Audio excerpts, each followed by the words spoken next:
get down to it, a quick reminder that if you want things in your inbox, we'll put things in your inbox with the Hump Day News newsletter.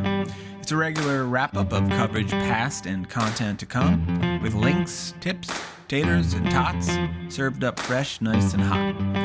And if you're subscribed to the newsletter but not signed up for the Backyard, shame on you. The Backyard is a members-only area at Hump Day News where you'll find all that's best and bizarre at HDN. We've got Mapley Power Rankings, letters from the editor, our incel advice column, and more. Sign up at the Hump Day News to log in and enjoy.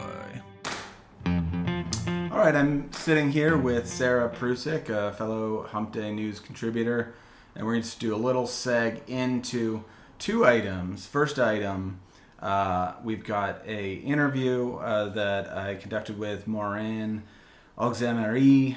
Sarah, you're better at French than me. How do you say that name? Well, you pronounced it so badly. I need to read it. I need to read it in order to... So badly. It's Maurin. How do you say that? Maurin. That was good. All right. And then Auxéméry, Auxemery. Auxéméry. Auxéméry. Okay. I see. So, in other words, I said it exactly right. And Maurin is a programming director for the Montreal Jazz Fest. He's been the lead on the programming committee for 2 years, but all told, he's been working there for 13 years. Booking bands for what is a huge fest. I won't say too much about it, but Sarah, what I will say is that I did a terrible thing in the interview that I hate when I don't hate it, but like when I see other people do it, it's like a red flag. And what I did was act as if, now the interview was in Cambridge, Massachusetts. I acted as if like Cambridge was Boston. I started talking to Moran as if oh, us, we, was all talking about, on behalf of Boston when we weren't even meeting in Boston. Mm-hmm. He didn't come to Boston in the interview. Have you ever done that where you, just default to saying you're from or speaking on behalf of the perspective of what's just, the largest town near you? Absolutely. This chases me all over my life because I'm from greater Chicagoland area. But I don't want to tell people I'm from a town next to Evanston. I say I'm from Chicago, and now I'm in Somerville, and I just tell people I'm in Boston. I think it's fair. I know people disagree, but if you're talking to somebody who has no knowledge of that place, they're not going to know your town. They're not going to know Evanston unless maybe they're from there or whatever. Yeah, I think we can move on from this. All right, but that's okay. But when a band or something comes into a different town and they default, this happens all the time in music shows across Cambridge and Somerville. A band's on tour and they're just oh, first time in Boston, we love it here. It's dude, you're not in Boston. I think it's okay. Oh. I think it's fine. You're kinder and gentler than me. All right. I'm going to introduce the next item, and it kind of links because I talked to Kioro Magazine's Ted Chase. He's the one and only. The one and only editor over there, actually. There's probably one other editor. But we're talking about New Colossus Fest, which was an independent music fest back in March in New York City. And there's kind of a weird connection between the Montreal Jazz Fest conversation and that one, because in both of them, state subsidies for arts and cultures come up. That's one thing that makes the motor, run. Definitely for Montreal Jazz Fest. But we were talking about M for Montreal is this organization in Montreal that puts on shows, and they put one on at New Colossus. It coheres with the French tradition of investing a lot of state resources into the culture, the food, preserving a language, preserving a history. I think it's baked into French tradition and French culture, but it's less so in America. No, I don't think it's baked here at all. Not really. In Boston, I can really only think of WGBH and the Barr Foundation as places that get state money to promote. Yeah. But I'm sure there are others. Massachusetts is supposed to be left-leaning, high-minded, forward, progressive-looking, but it's kind of follows the rest of the country to a certain extent in ignoring art and culture funding. In fact, I just heard that the Medford High School band is being discontinued. Oh no, that's so They're bad. a high school with no band. A high What is school that with even? no band. What are you even? What are those kids supposed to do? A high school with no band can't sit here. Can't No. sit with us. No, thank you. All right, without further ado, we'll turn it over. But just let that simmer. A future with no flutists or flautists. I do want to give a quick shout out about your Montreal festival interview. You brought back some very nice swag. Great swag, and that's all part of the state subsidies too. It's like the whole package. The hat and the tote bag, and the I tote plan bag. to use.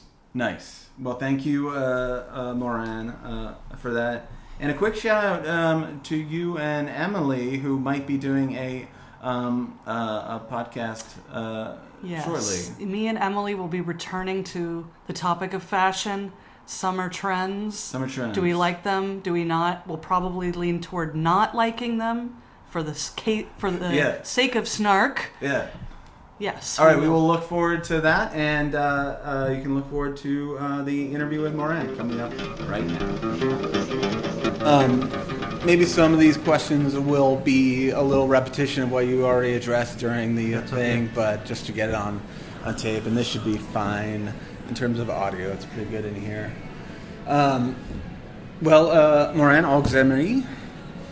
Thank you for joining us, the program director at Montreal International Jazz Fest. Just to get a little background on your involvement with the fest, have you been? It sounds like you've been there in that role for 2 years. How long were you working with the festival before that point? I mean, what's your length of involvement? I've been at the festival as a programmer for 11 years now, and as head of programming, as you said, just 2 years. So yeah, I've been around a little bit. So 2 years. So how does it feel, sort of stepping into that role? I think all eyes are on you, and I know there's a committee, a programming committee. Yeah, but I have a very strong team with very good ears and good eyes on the new talent. good ears is important. It's very important, of course. Can you tell me a little bit about how the programming committee works? I think I had heard you mention before. Booking some of these acts is a year-round thing, and you start on the next year's, even before the current year's fest is kicked off. So how do you bring that team together to make that happen? So I need to mention that we have a couple of festivals that we're working on. Jazz Festival is almost 350 acts playing on the festival, so it's a big chunk. It's a big festival, and it's a big process during the year. We never stop booking the shows. Whenever one programming is done, we already we start to book the next one. We've already sent a few offers for 2025. There's mainly 3 people booking the festival, myself included.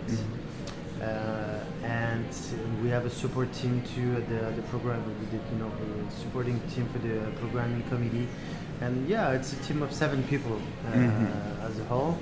And we do meetings. We share ideas, and it's funny, because I think that everybody's facing that right now. But sometimes it's on Instagram, sometimes it's on Facebook, sometimes on Teams, sometimes by email, by text, right. So many ways to communicate, and you can't you told keep me up about with this it. band already, right? Where was that? Oh, that was Instagram.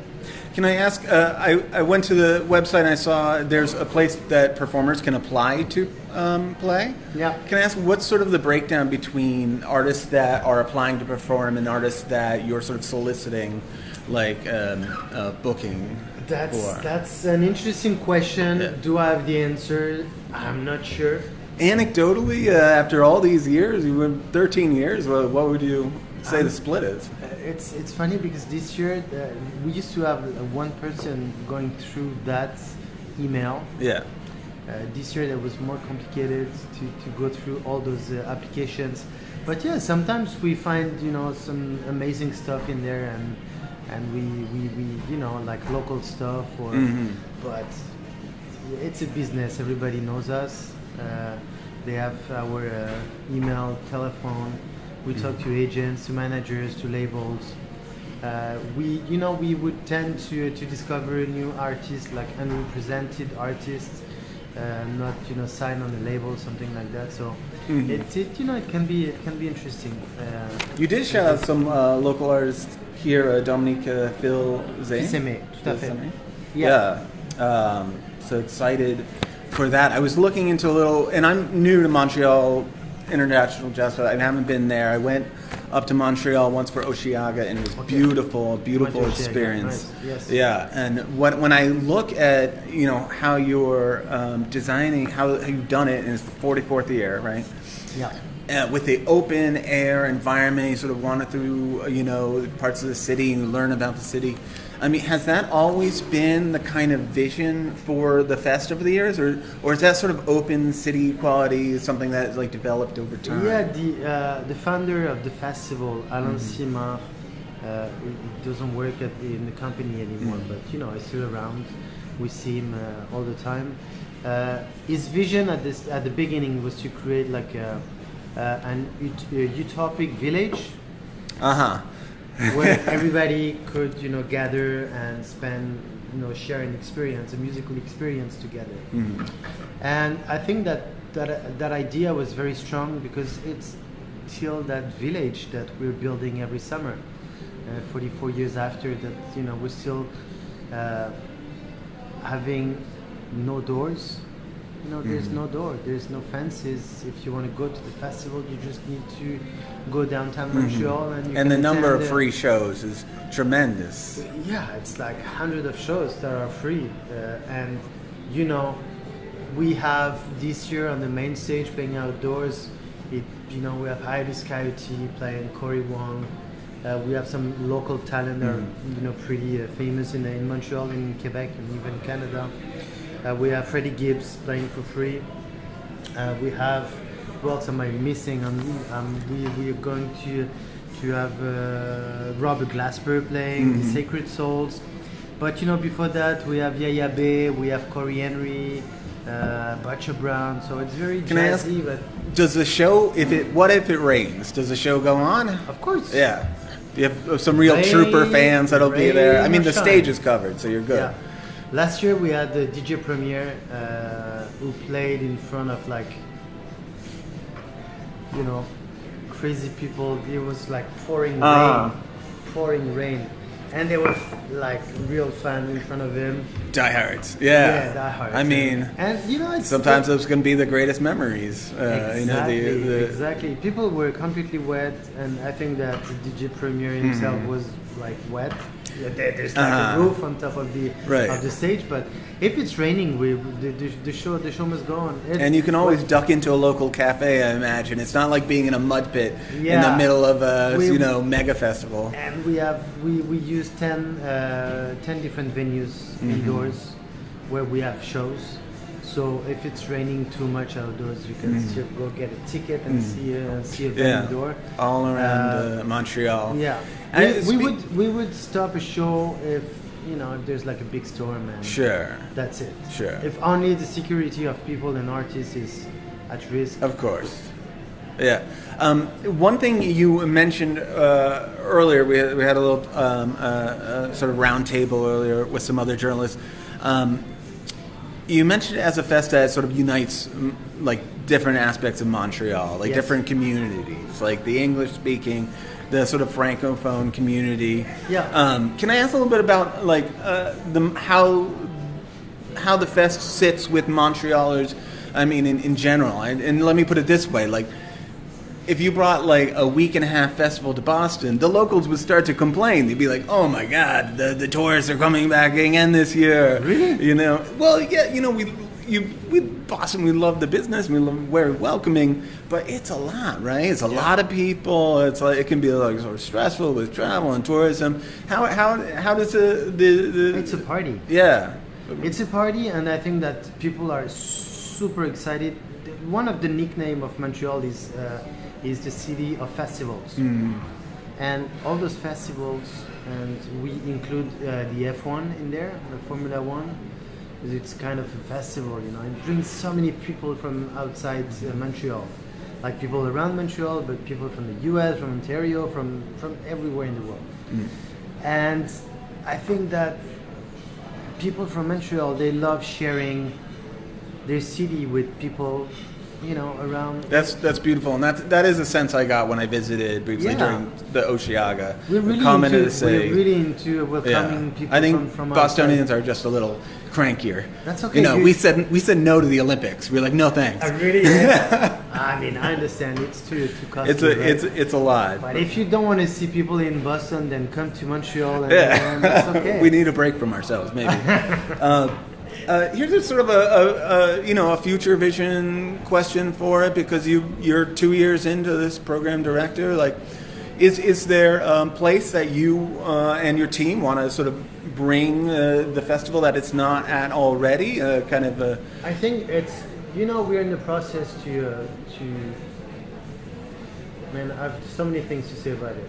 First, the jazz scene is getting super strong right now. There's like a new generation of jazzmen, jazzwomen, jazz artists who are growing and who are getting like importance and meaningful in the society, even in the popular world of music.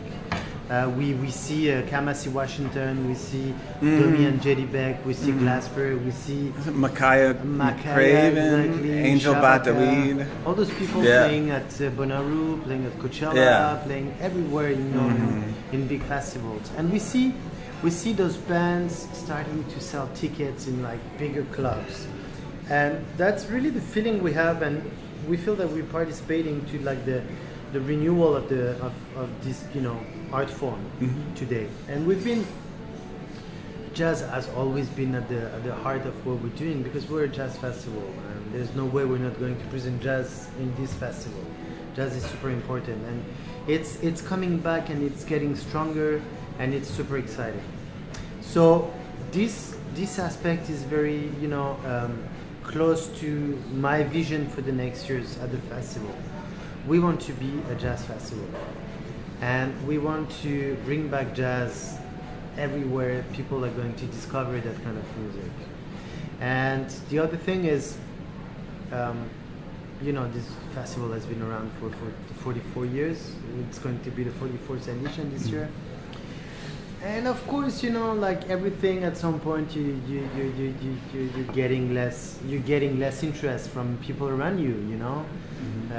Probably people from Montreal got used to the festival and they were more interested in other stuff. And I think in the last 3 years we decided to reinvest in the gratuity of the festival, and it's a weird model where you put money on something you're not gonna get.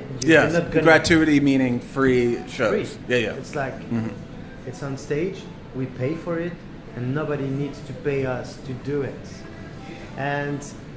But there's plenty of different ways to make the money, and to have like a festival that is it's like a non-for-profit organization, so we're not trying to make money anyways. But we need to balance the budget every year for sure, and investing in the gratuity in the last 3 years. And we started the first year, we had the Roots for free on the main stage. It was crazy. There were people everywhere, and that's what we're doing right now is we put like so that level of that's increased in recent years. Yeah. So we don't have the Roots, and we don't have the level of the Roots, like the level of artists as the Roots, like 3 years ago.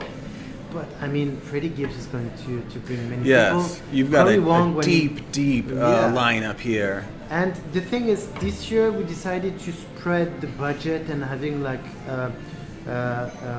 more depth into the programming was like an objective for us. Corey Wong is going to play on the main stage, but before Corey Wong we have Corey Henry. So with those two acts, we have two people that bring many people. It's niche, and all the people who are listening to us right now, they probably don't know those bands, but these are people who could sell like more than 1,000 tickets in Montreal. Only 2,000 tickets. Well, I mean, the beautiful part of a lineup this deep is you see 1, 2, 3, 4 acts that you definitely want to go to, and then you discover like a dozen more that you walk away fans of. That's the idea, Come on site. I mean, all those square, in the program, we've decided we're putting inside those, squares. And for us, all the slots were thought. Why do we put this band there? And we ask ourselves that question like almost 350 times. But we know that the quality on the stage is going to be there, and so people are going to discover something. Maybe it's going to be too left for them. Maybe it's going to be, going to see Angel But Dawit. A show of Angel But Dawit doesn't, it's an experience. And we know it's not going to be for everyone. But at the same time, they will be able to go see something like the Sacred Souls on the main stage, and it's like a soul band, and it's like a totally different experience. But I think that everyone is going to be able to find something that is, meaningful for themselves. I believe it. And you've gotten me excited about the Montreal International Jazz Fest. It's running the 27th of June through the 6th of July. Yes. And we've got over 300 acts. Right? So I strongly encourage anyone listening to this to dig in and find out something you love and discover something you've never heard of that will be the next thing you love. Yeah, we do that as well, having the next big thing, We booked Rosalia before, her first show in North America was at the Montreal Jazz Festival.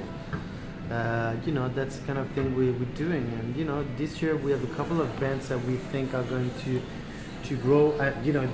The example is Hermanos Gutierrez. They were, they played last year in a small club, and they just came back and they sold 3,000 tickets last night in Montreal. And they're playing Hermanos Gutierrez, my namesake. Yeah, they're playing tonight in Boston. So you've come to Boston.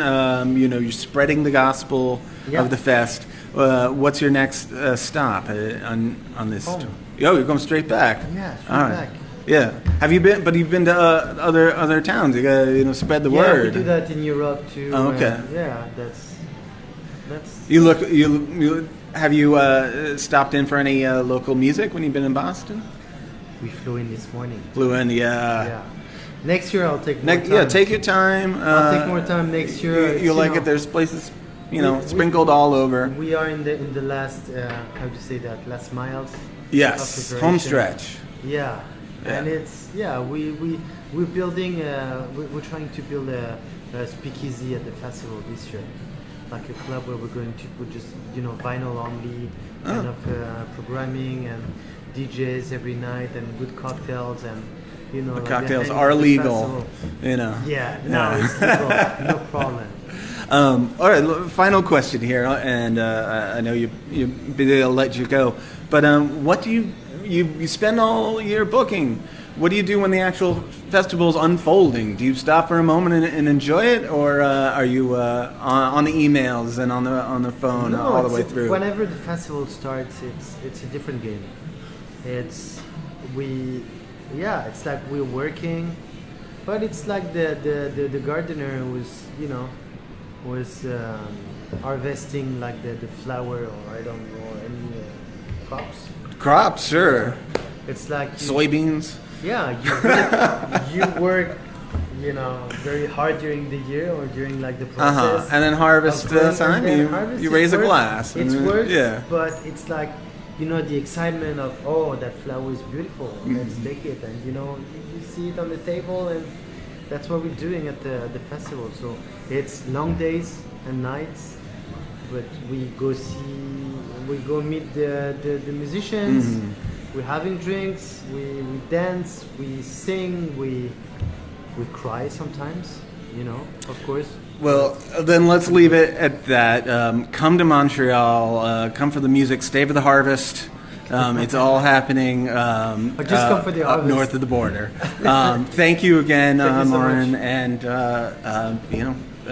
I hope, best wishes, and I'll see Thank you you up in very much. Montreal, maybe. Thank you. Cheers. Thank you. All right, thanks a lot, man. Thanks. Thanks very much. Cheers.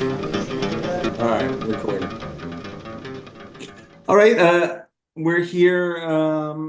This is Mike Gutierrez from Hump Day News with Ted Chase from QRO Magazine. We both have assembled to do a little recap or review of sorts of the New Colossus Fest, which took place in March from 6th through the 10th on the Lower East Side of New York City. So we're a little belated on this, but Ted, thank you for joining. Yes. Just to say just a little about New Colossus as a festival, it's set up, I can't remember how old it is, but it's not that old, in the last 5-10 years. And specifically, it happens the week before South by Southwest's music festival. So, and it takes place in New York, so it catches a lot of bands that come, both that are going to Austin for South by Southwest, but specifically foreign bands, a lot of foreign bands, and a lot of sort of Northeast bands. Right. So it's very much like a way station before. Yeah. You, And so, and hit a lot your, of maybe the ultimate goal of South by Southwest. Yeah. And it's sort of run the same way, where it takes place in different music venues in a local area, with showcases that are, it's not like headliner, openers. It's just different bands, sort of usually like an hour apart, starting an hour apart. And also sometimes the showcases were set up by a certain organization, like a music label or a governmental support. A governmental body? Well, it's a governmental arts program. Yeah. Or I mean, like, case in point, why don't we jump right into it? Yeah, like, yeah. The first on the 6th. Now, is it Baker's Fall or Baker Falls? Baker Falls. It's Baker because Falls. All right. yeah, That's a it club. was that's a quite new venue that was founded by the people who used to do Cake Shop on the Lower East Side. They also had a space in Brooklyn for a while called Brewer Falls. And I'm sure where Baker comes in, but it's some sort of I think it's a mashup of those, I guess, Baker Cake. Yeah. I liked it. There was like an upstairs, there was a downstairs. Yeah. It was a little farther. It was a little farther north than the Lower East Side, like it was north of Houston.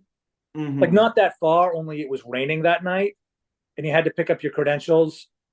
Pianos on the Lower East Side, so it was a bit of, not like that much of a hike, but it was a bit of what compared to the other venue. Well, spin it positive. The New Colossus, the nice thing about it is almost everything is in walking distance. Oh yeah, definitely. And that stands in contrast to some other great, like, independent music festivals I've been to in New York, which were awesome. Like I always shout out Northside Fest, like Dearly Departed. But those venues were way spread out all over Brooklyn, but this was right tightly centrally located right in the Lower East Side. It was a beautiful setup. But yes, Baker Falls, maybe that was a little out of I mean, out of the way. Heaven Can Wait as well, a little out of the way. And ironically, or maybe not ironically, but it seemed to be raining on both those nights where we're trying to make our way to the further. Those two were north. Yes, further venue. They would not have. I would not have minded them the distance so much if it wasn't pouring rain. I mean, that's the one problem with having New Colossus the week before South by Southwest. It is really technically it's the week of South by Southwest music, because that week they do the. Is that March in New York is not like the greatest time. It's not March in Austin, where it's sunny and not too hot. It wasn't cold though. Yeah, it wasn't as cold as it could have been, but they were just. It was a little wet. Yeah, there were a couple. Sort of the first day and the last, or the Saturday. But okay, circling back to M for Montreal. Yes. That's a sort of a. Well, you say a city organization, but I'm sure they got like a lot of national or some national arts and cultural funding to put Yeah, on a Montreal/Canadian themed showcase. yes, Montreal. I mean, and for Montreal puts its own showcase that I think is similar to this in that it takes place in different venues in Montreal. I remember that's always in like October, sometime late. It's not. I've never been to it, but there, that's a very long standing because Canada has a great overall national arts program, the Factor program, which, and it's big, it's heavily supported by Quebec, Mm. the sort of French arts the French speaking, specifically French speaking, and then of course Montreal is the biggest city in Quebec, so Montreal gets the sort of arts center, and yeah, so they always get, and that's one thing I noticed in this festival was a number of government supported showcases, which yeah, and they don't. Sometimes they don't have like saying. Sometimes they don't have all have artists from the exact place if they don't just if they're Mm. trying to fill out a bill. Well, Um, yeah, sometimes you're scrambling just to fill out the bill. But speaking of the bill, all right, let's do some highlights. I mean, What do you have a highlight from this oh well, I mean, I think bill? our highlight was the same one you had. Yeah, no, we were Final both act, agreed on this.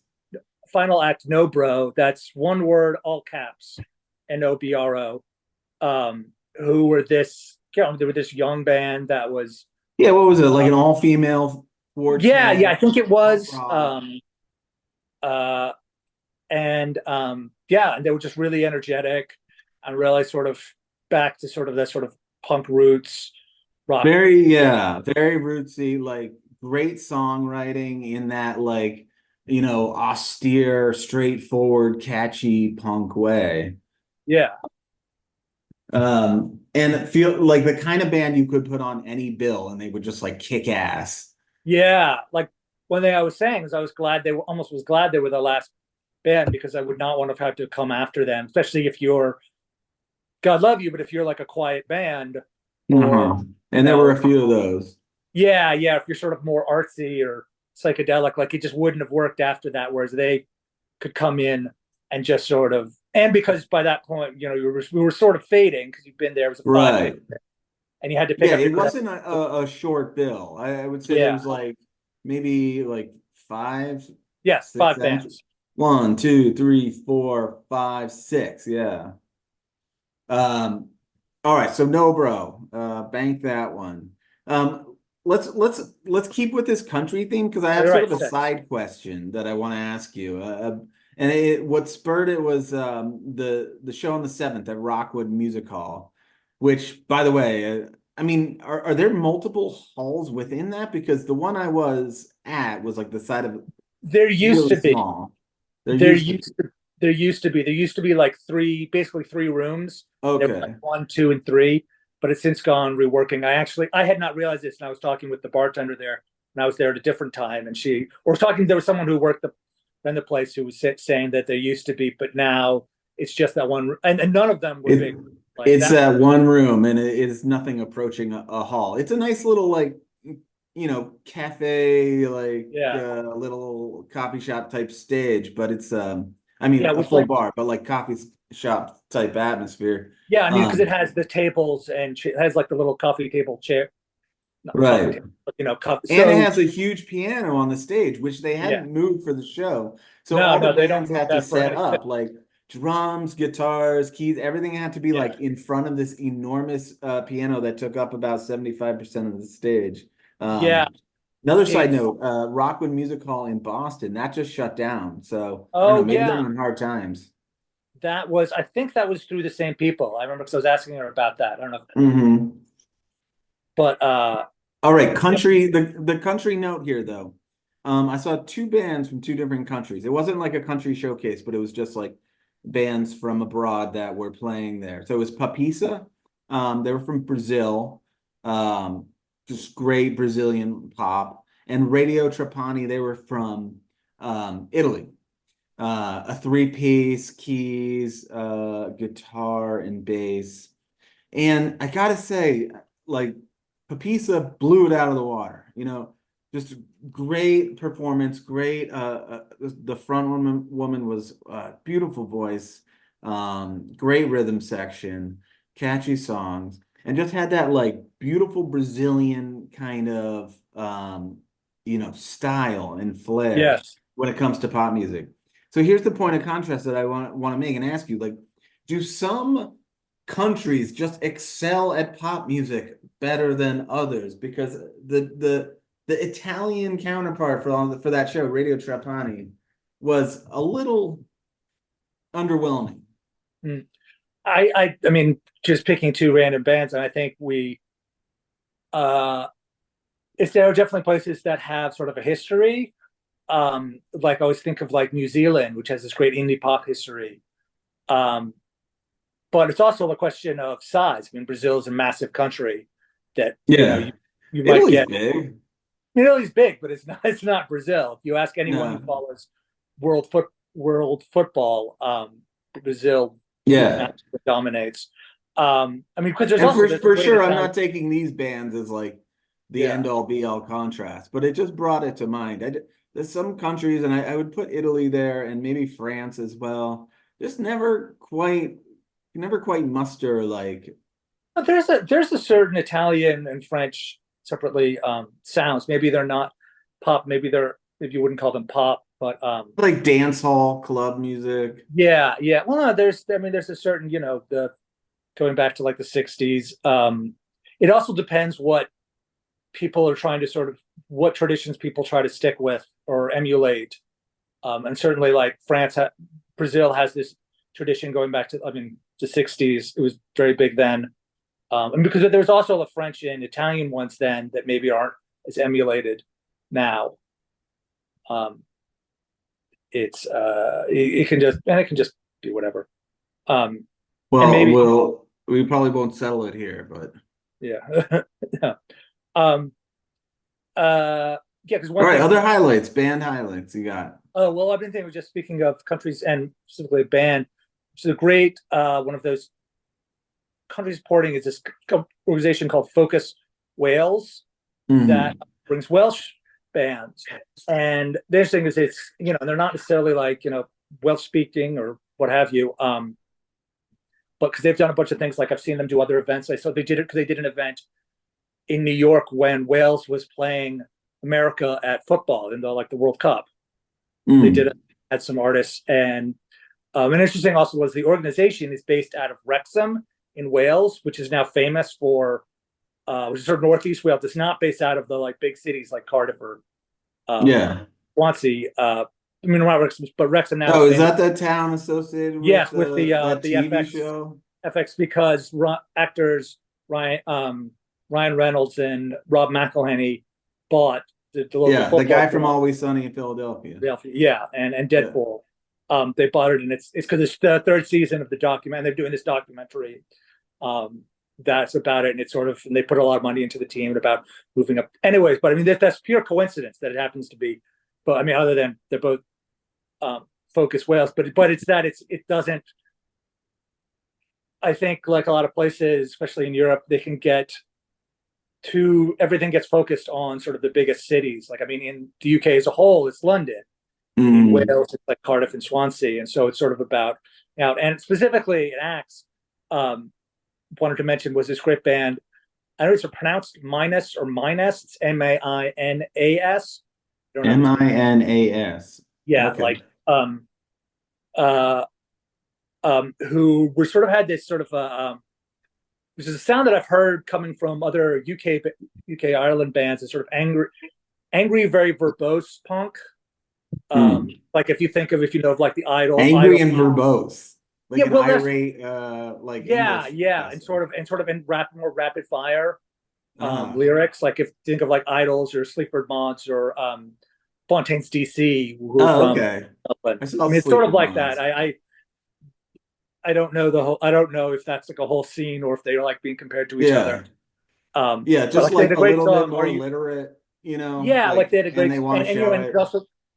And it can also be very go more political or more socio-political. Yeah, like because they had a song "Are You Okay, UK," which is a great. If no one has done that before, and I don't know if they're the first to do it, certainly the first I've heard of saying "Okay." Are you okay, UK? UK, yeah. You love that pun. Yeah, well, no, I just think it is as a good I'm sure someone's done that, something like that before. Yeah, but I guess I mean, it's no N-OK for you, okay? yeah, and also because the front man, I don't know his name, was because it was in upstairs at Pianos, which Pianos is a great venue, and it's neat, and I know it's very neat to have sort of two rooms sort of thing, like multiple rooms at this festival, but the upstairs is just like a room, like the band was playing on the same level as the crowd. Right. It feels like you're in someone's loft Yeah, space. yeah. And it's It was a great comfortable and there's a bar up there. Yeah, But it's it's no like fancy thing. But the main space isn't really a fancy thing either. Yeah, the main space for that area, and like has like proper lighting and sound. It's just the upstairs is just sort of like it's a great fun. They had like speaking of pianos and sound, I mean, I don't want to throw a venue under the bus because they were doing the heavy lifting in terms of probably having the most bills from that fest at pianos. It was like a real like center base of operations. Yeah, that was but where you got I was there on a few days for a few shows, and the sound was a bit rough. I think that happens with these showcases because you just have to move these bands in and out. Like I've definitely seen that South by Southwest, and the bands don't have the time to sort of set up. Like they don't do sound checks earlier in the day. They're like rushing in. It's difficult for the sound guy. It's just it's a lot at once coming in and out really quickly. Yeah, and side note, I think I've solved your question, or at least your ambiguity about whether Pianos, the venue, has an apostrophe or not. It definitely doesn't have an apostrophe. Yeah, like, I think it's on the awning itself, and they don't spell it that way. It's pianos plural. Yeah. Solved. Okay. Yeah. Speaking of pianos, one other act I'd like to shout out, Prune from Northampton, Massachusetts. I went to New Colossus thinking like, okay, I'm gonna see a bunch of bands, but let me see some Massachusetts one because I cover a lot of music out of Massachusetts, and Northampton, Massachusetts, being out in the Pioneer Valley in the western part of the state. I don't quite get out there as much as I used to, so it was really good to see Prune just straight up rock and roll with a front woman that has a resting voice. Did you get a chance to see her at any point during the fest? No, though I did twice. see because actually I think it was actually the band after them at that same space called Ducks LTD. We're from New Zealand, and speaking of countries with great pop history, New Zealand has this great sort of indie pop. Only it was complete, and they just had a record out, Harm's Way. This great. Only the place was like completely packed. Yeah, and it was just not where you wanted to see this like sort of a sweet indie pop band when you're like among everyone. You had mentioned them to me before the fest as someone to look out for. So I guess you were anticipating a little crowd. Yeah, I didn't realize that they would get. But I guess it was also like we say, playing pianos, where that was where you picked up your credentials, and it was sort of like this. So it was kind of, a lot of people were there, and because they had that upstairs, so people you could try to go. Like I did the try to go from one to the other. Like I think I was at I don't know if I was at the Focus Wales, but like. Now you say, oh well, in not the best circumstances to hear him because it's sort of crowded up the wazoo. But do you think New Colossus would want more of that, a little more buzz? Like is that something that they were missing a little bit? I mean, I think it's partly that's because South by Southwest does not have the buzz it used to, and so you don't necessarily get the same. And first there's the whole coming back from COVID. I know it's been a few years, but because I mean, you look at I remember because New Colossus, it literally happened in 2020. It was the days March 2020 when like things were shutting down. I remember because then South by Southwest had to cancel. So then on both the festivals, I mean, neither of them, not only 2020 but 2021, they still couldn't happen because of COVID. So that particularly hurt them. Just I mean, definitely because then I did go to Mercury Lounge, which is probably the biggest venue, to see a couple of acts I sort of had heard of, but that I had also had really good turnout with these bands. it was Sub T and Ultra Q.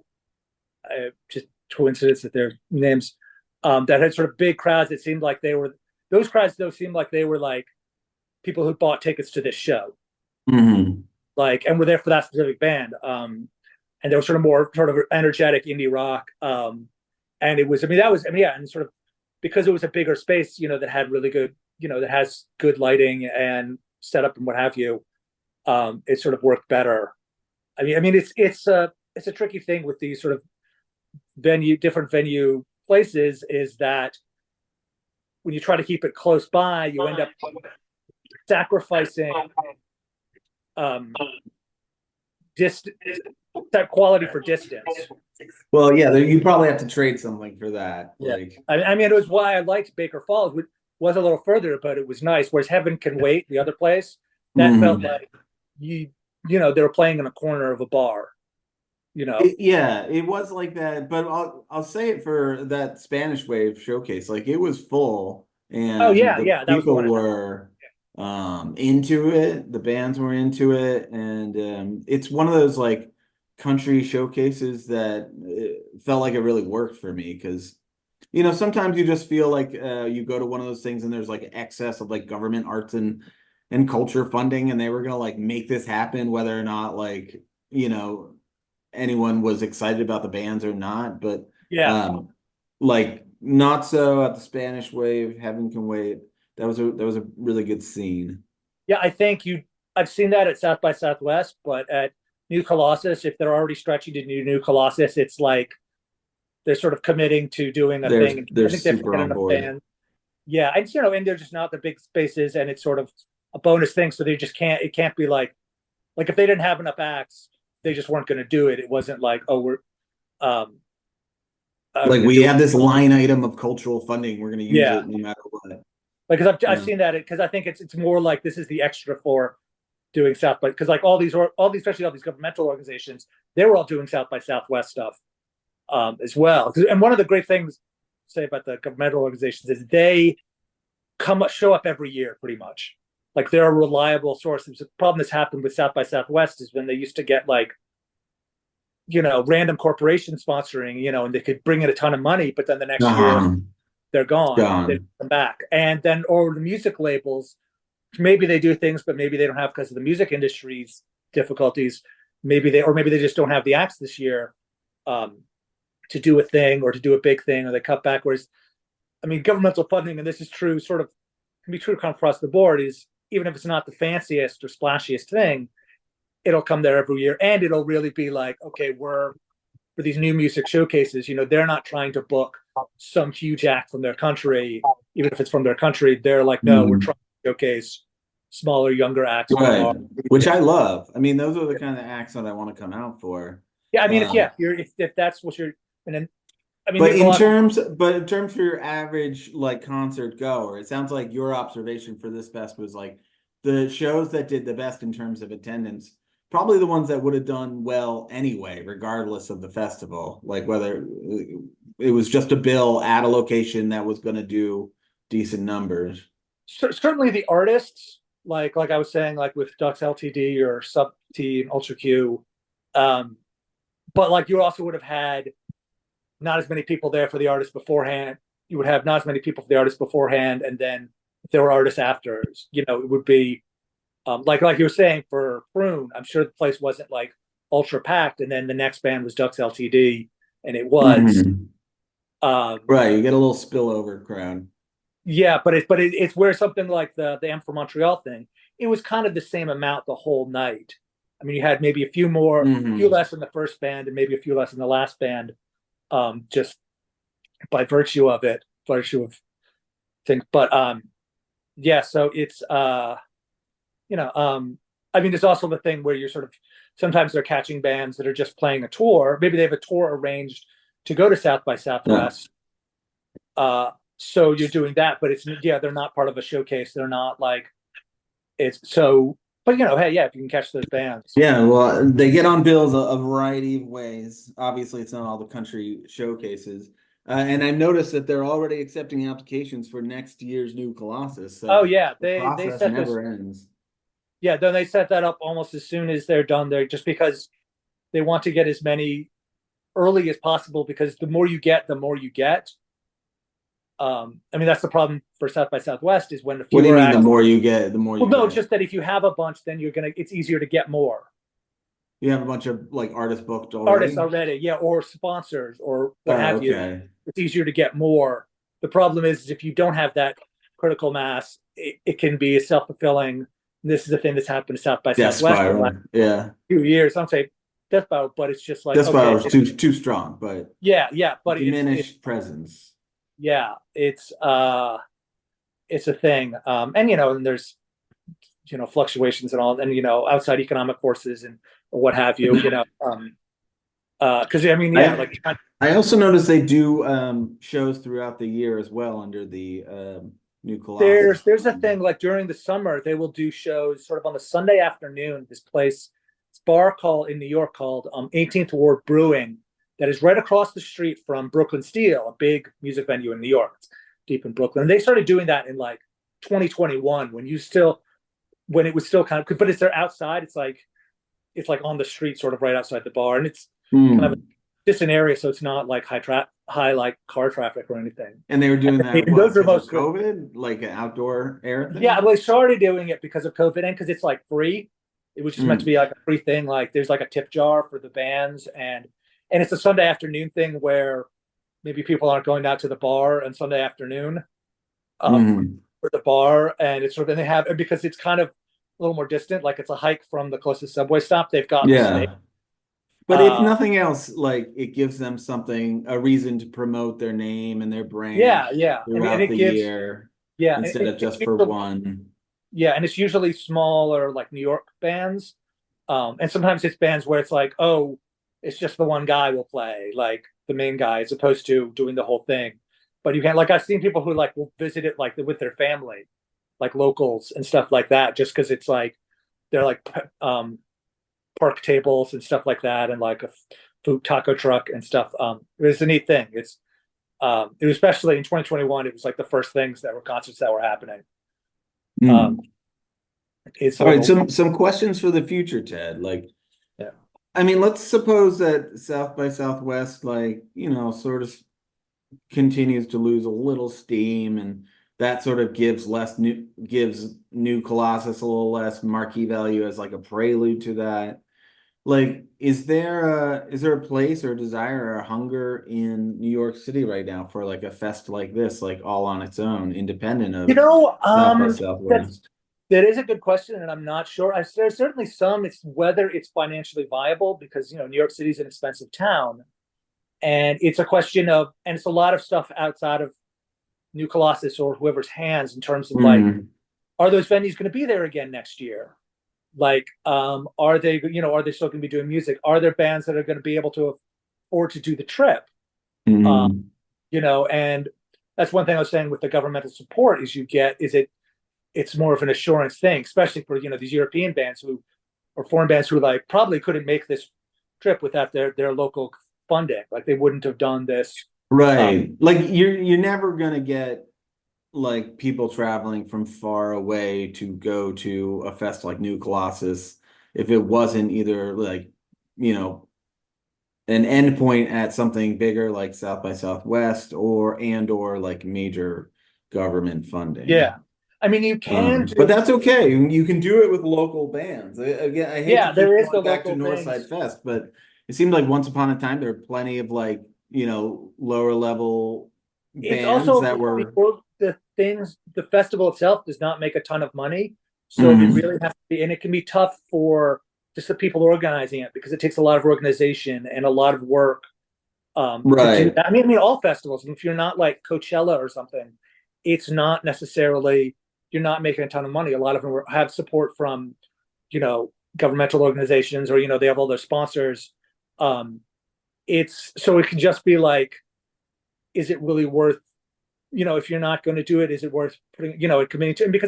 And because it's a once a year thing, it's, okay, you can't necessarily make a career of being the person at this place. Like maybe a few people can. No, I mean, it needs to be one of a portfolio of things that you. Yeah, like yeah, there are definitely people who, you know, work at different festivals, but those are also usually your more traditional outdoor festivals. Like, okay, you know, I mean, there's stages that literally like stages that you can rent that will go from one place to another.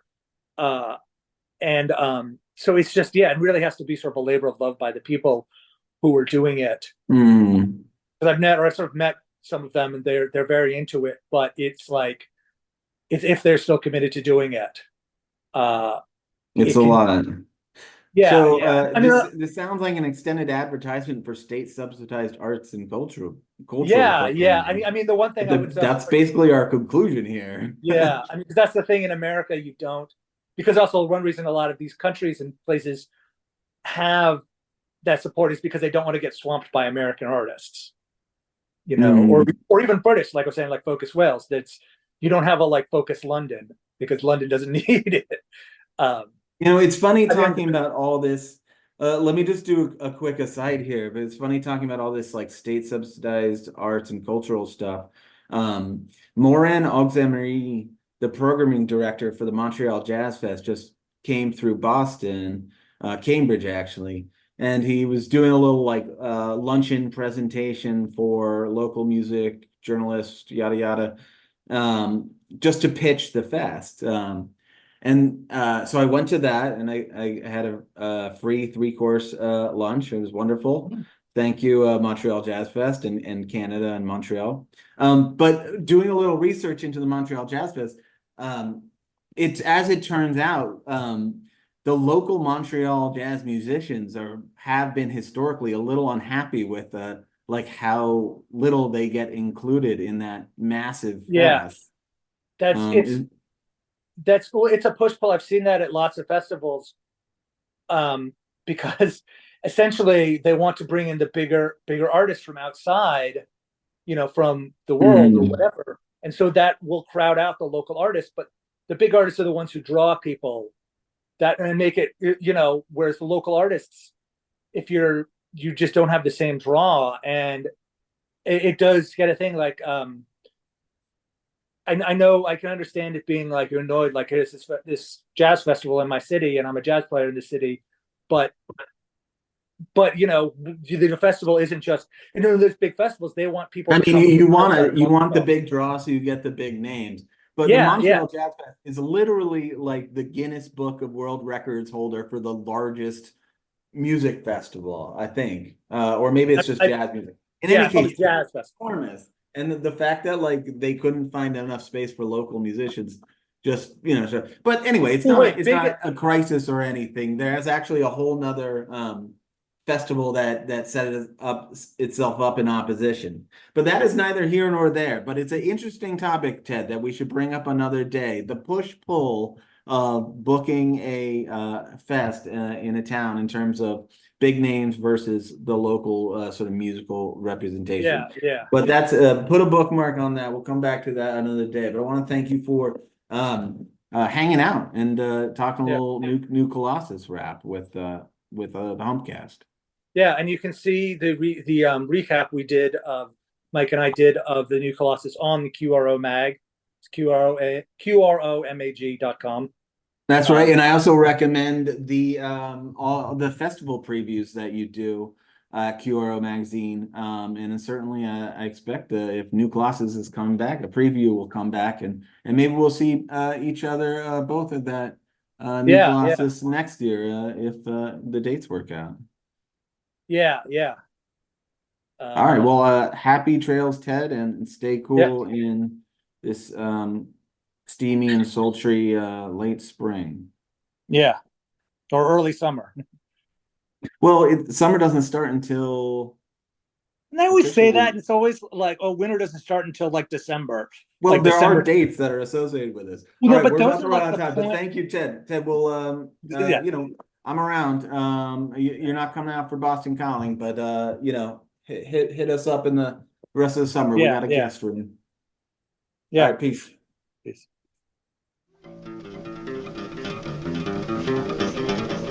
June Hump Nights, start to finish. It's a big month for film. But starting on June 1st, we've got a 4 No, 5 Stack Bill, Sapling, Orca Bones, Battle Mode, the Jacklights, and Double Star Midway Cafe. That's a matinee show, so get there early, 3 p.m. June 5th, Hell Beach, KCUF, and Alenka at Silhouette Lounge, 8:30.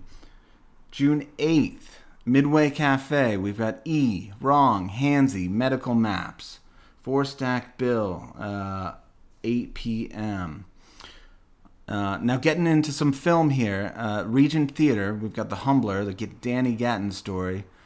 Story about a guy who can do anything on the neck of a guitar, which sounds a little dirty, but it's just talking about playing music. That's on June 12th at 7:30 p.m. A new ad to Hump Nights, Disaster Piece Theater. This is a series that they do out of Capitol Theater in Arlington. They take once a month, or maybe more than that, but on June 13th, they'll be doing a showing of The Apple. It's kind of like a B-movie catastrophe of filmmaking, hence Disaster Piece Theater. Another night at the Capitol, June 21st, except this time for the Fourth Wall. We've got a 4-stack bill with Husbands, Daphna's, Roxy 2, and So Perfect. That's a Fourth Wall bill, so that starts a little later, around 9:30. Sticking at the Capitol Theater, big month for the Capitol Theater for Hump Nights. Another version of Disaster Piece Theater. This is Z Movie Night. Who knows what they're going to play? To be determined. But again, kind of a B-movie, popcorn flick, fun time just to get together, hang out at the theater, and enjoy terrible movies together. And then finally, we got finishing off the month on June 26th at Regent Theater, a film, Man Ray, the legendary artist, photographer mostly known for, but a little painting. He's got 4 short films highlighted by Return to Reason, playing at June 26th, Regent Theater at 7:30 p.m.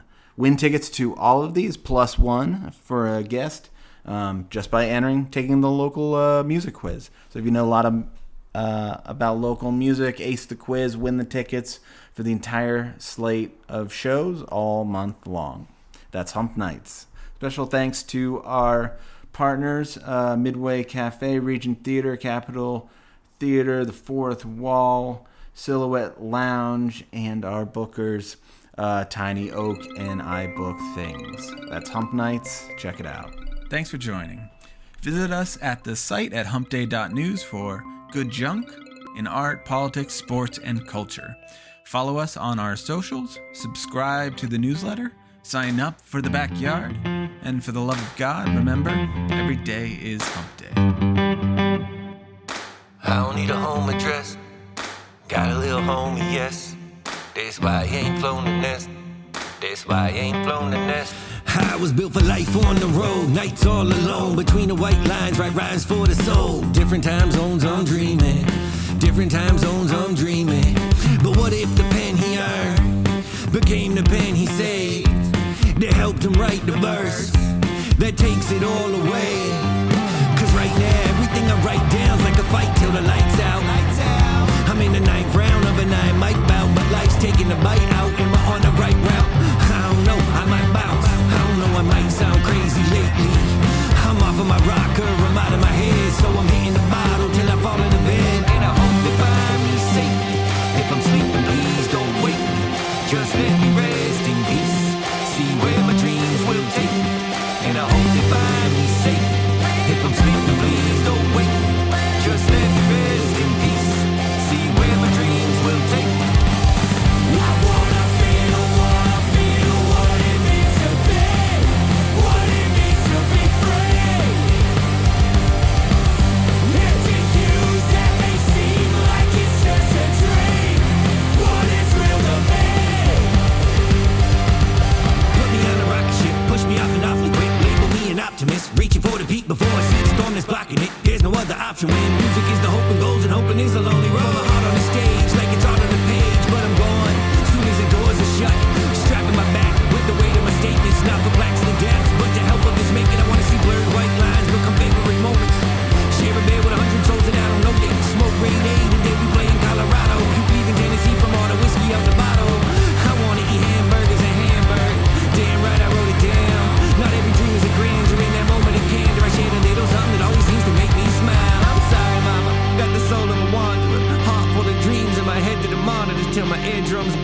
few friends to do it with me. No worries, I'll always come home to my city.